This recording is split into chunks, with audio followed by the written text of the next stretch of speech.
I really miss the taste of locally grown apples, and there is no apple orchard within any reasonable distance of where I live now. And I don't know about you, but I don't have the backyard space to spare for a couple of fully grown apple trees.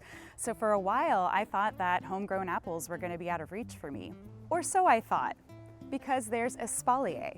And if you don't know what Espalier is, it's simply the art of training a fruit tree to stay small and grow flat against a wall or a fence or a trellis of some kind. And it's not as intimidating as it seems.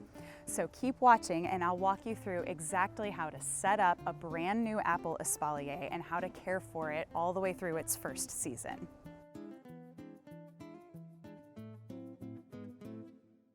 The first step before you even build anything is to choose the right apple trees. For Espalier, you really need to find a spur-bearing apple tree rather than a tip-bearing. The good thing is there are thousands of spur-bearing apple varieties or partially spur-bearing. And all this means is that the apples themselves grow on these short little stubby spurs, is what they're called, along the main branches of the tree. So for Espalier, when you train just these few branches along the wires, you'll have lots of apples growing in clusters, and each of those spurs will bear apples for many, many years. Certain apple varieties are what's called tip-bearing, and those will grow more at the ends of branches, and that's less ideal for Espalier because you're limiting the number of branches, and so you'll get less apples. The two trees I've chosen for my Espalier apple trees are Anna and Einschiemer. And these are both low chill apple varieties that only need like 300 to 400 chill hours in order to bear fruit, which is perfect for my hot climate, and we have really mild winters here. So they can withstand the summer heat that we get, but then get enough chill hours to bear a good crop of fruit. Most apple trees do need a pollinating partner. Einschiemer is self-pollinating, which is great, but it's going to bear a much better crop if I pair it with another tree, which is why I've chosen Anna. They're also just two different flavors of apples. Anna absolutely has to have a pollination partner. So when you're choosing apple trees for Espalier, make sure that the trees you choose bloom right around the same time so that the pollinators can cross-pollinate between the two trees. That's really, really important. The design I've chosen for my Espalier is a simple cordon style. It has a couple names, but it's basically the idea that you're growing one central trunk and then 3 to 4 sets of horizontal branches all along that main trunk. Another really common one is a fan design, which is kind of what it sounds like. It's a central shorter trunk, but then you're training several branches to fan out along a fence or a wall. And there's many other designs you can do, but two of the simplest are the fan and the cordon. So that's what I've chosen to do. The next thing to think about is the location for your Espalier. So you can actually grow an Espalier in a freestanding trellis, but you'll need something really, really sturdy to anchor the trellis wires to, so that way it can support the tree. So some really tall, thick posts that you anchor well into the ground. Otherwise, it's going to tip over and just not support the weight of the tree as it grows. But for the most part, the simplest thing to do is to choose a section of fence or blank wall that you can tie the trellis into, and that's what I've done. I've also chosen a section of my fence that's south-facing. That way the tree gets plenty of sun, which is going to lead to better tasting fruit and just a happier and healthier tree overall. You do need some specific supplies for this project, so I've linked to a complete list of supplies in the comments section and in the description of this video. So you can visit that article on the Fruit Grove to get the really detailed list. But the basic supplies that you need are a 12 or 14 gauge galvanized wire. That's going to make up the main wire that's the structure of our trellis. You need 11 eye screws for this design. Eye screws are simply screws that have a little loop on the end so we can thread the wire through. You also need 4 turnbuckles. Turnbuckles are the things that allow you to tighten the wire and let it be nice and flat and straight and strong. I also used a piece of 2x4 to put a central kind of support post on my fence. Since my fence is in 8-foot sections, I needed something in the middle to tie the middle of the tree to. So that's optional. You may or may not need that. I've also used a 6-foot bamboo stake, and I'll explain why later. And you'll also need some plant ties or twine or something that you can actually train the tree to the trellis.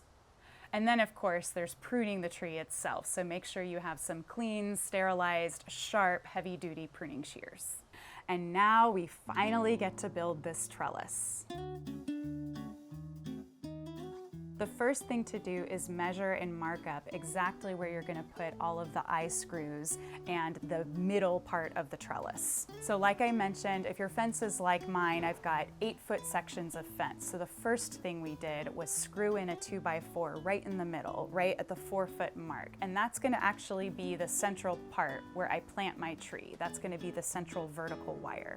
On that central point, you're going to measure up and mark each place that you're going to be putting one of those horizontal tiers. So for me, I decided that was going to be 18 inches, 36 inches, and 54 inches. So each of the tiers is 18 inches apart, which I think is just about right. You want plenty of space for the apples to grow and for there to be airflow around the tree. And then you're going to do the exact same thing on either end of the trellis, to the left and to the right. Measure up 18, 36, and 54 inches and put a little mark. Now pre-drill a hole in the fence at all of the marks that you made. This is going to be where the eye screws go. On that central post, you do need one extra hole at the top and at the very bottom, and this is where you're going to anchor your wire to for that vertical wire in the center. And then it's just a matter of going along and putting an eye screw in each one of those holes that you drilled. Along the center, I found it helpful to angle the eye screws diagonally, so that way you can have a wire running both horizontally and vertically through each one of those eye screws. And now it's finally time to attach the wires to the trellis. I found it helpful to unroll the wire along the ground and pre-cut it to about the right length. Then it's just a matter of threading it through one of the eye screws on the very end of the trellis. You fold it over and then wrap it around really securely so that it stays put. Then thread your wire through that central eye screw and all the way over to the other end. And this is where you need the turnbuckle, because that's going to allow you to straighten and tighten the wire. So thread the wire through the other end, twist it to the turnbuckle, and use the turnbuckle to tighten the wire along its entire length. Then repeat the same process for the other 2 tiers. And then finally, attach the central vertical wire the same way.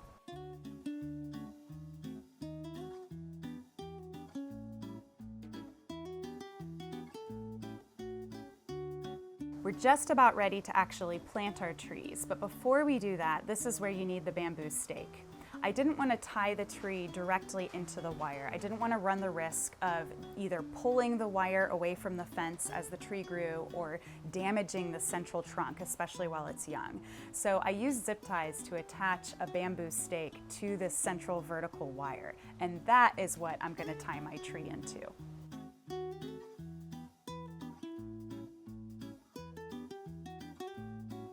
Now we finally get to plant our tree. And this is pretty standard procedure, except a couple things about placement.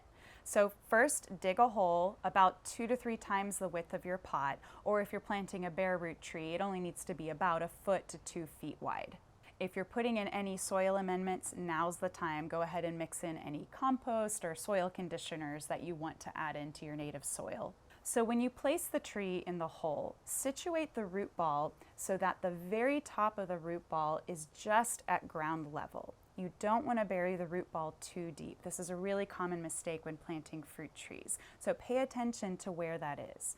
If it's a bare root tree, the thing you want to look for is where the graft union is. That's the spot where the root stock is grafted to the scion, to the actual tree variety that you bought. And most apple trees that you're going to buy at a nursery are grafted onto root stock that is dwarf or semi-dwarf, which is a good thing for Espalier because it means it's going to be easier to train the tree to stay small.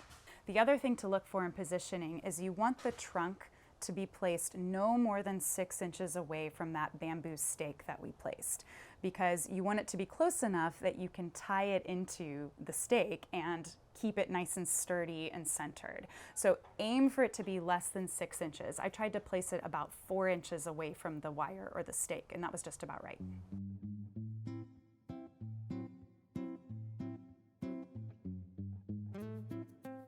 And now we've reached the big moment. It's time to prune the tree. This is a little scary.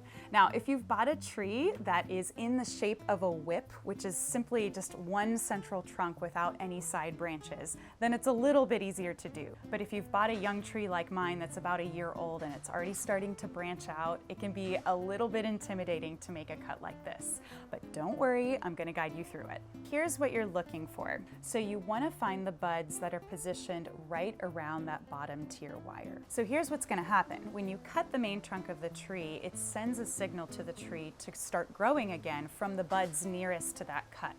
So the very top bud is going to grow, and that's going to become your new vertical trunk all the way up to the next tier of wire. And then the buds below that will send out branches, and those are the ones you're going to train horizontally along the wires. So what you're looking for is a bud that's essentially just above your bottom horizontal wire. And you're going to place a cut probably about 1/2 inch to 3/4 of an inch above that. You don't want to go too high and you don't want to go too close to the bud because that can actually kill the bud. Once you're happy with the spot you've located for the cut, double check that your pruning shears are really sharp and nice and clean and sanitized. We don't want any diseases or any problems to come from having dirty pruners or from a dull cut. Then just take a deep breath and make the cut. It looks crazy right now. It looks like a stick in the ground, but trust me, it's gonna work. The tree wants to grow, and I'm gonna show you what my tree looked like at the end of its first season. So now it's several months later. It's late October, so we're getting to the end of our growing season. We usually don't have frost here until mid to late November, so we have a little bit more time. But I wanted to show you how my apple tree is doing at this point, just after its first growing season. Notice I said apple tree and not apple trees.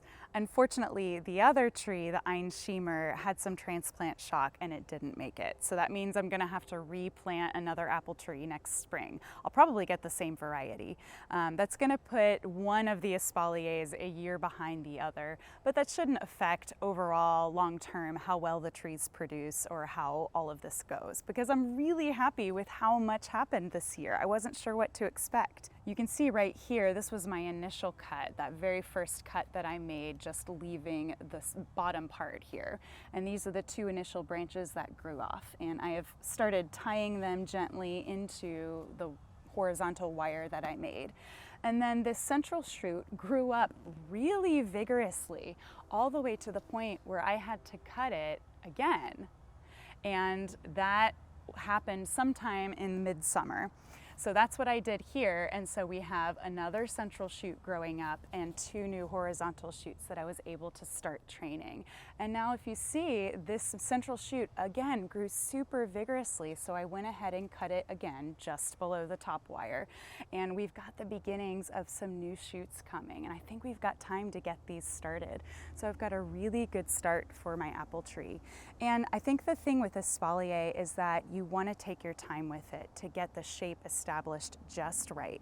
And if, you know, my tree is still too young to put out any blossoms, but if any blossoms come next year, I'm going to pull them off because I really want to make sure the tree puts all of its energy toward growing a good root system so that later on it can stay healthier and can bounce back from any problems, but also growing these branches and training the branches the way that I want. Let me show you how easy it is to tie the branches onto the wires. I found this really cool product. It's actually by Velcro, and it's plant ties or plant tie tape. And it's a really gentle Velcro where one side is very soft and the other side is slightly grippy. And it's super easy to do. All you have to do, snip off a little piece, and then the soft side goes in toward the branch that you want to tie. But all you have to do, get your branch in place, and then just wrap it around and it sticks to itself. Look, I even got too much. I could use far less than that. But that makes a really gentle, loose tie that's not gonna break and it's not gonna hurt my tree as it grows. If this is the kind of growth that happened this year, I'm really excited to see what happens with my Espalier next year. And I have to be honest, I'm eyeing other parts of my fence to see, like, what else can I Espalier? Where else can I put one of these? So who knows, we'll see what happens. But I do have some resources on the Fruit Grove that I'm gonna link to below that walks through all of the materials and steps that we used for this project. I hope you're not intimidated by the idea of starting a backyard Espalier. It's actually After some initial setup, admittedly, but it's actually really satisfying garden job. It's so cool to see it grow and form this shape, and it's gonna be amazing when I get a great crop of apples from this really small area. So let me know in the comments if you give it a try or if you have any questions about this process or about the things that we use to set it up. And I hope this inspires you to go out and plan your own apple espalier in your small backyard space. Thanks for watching, and I'll see you in the next video.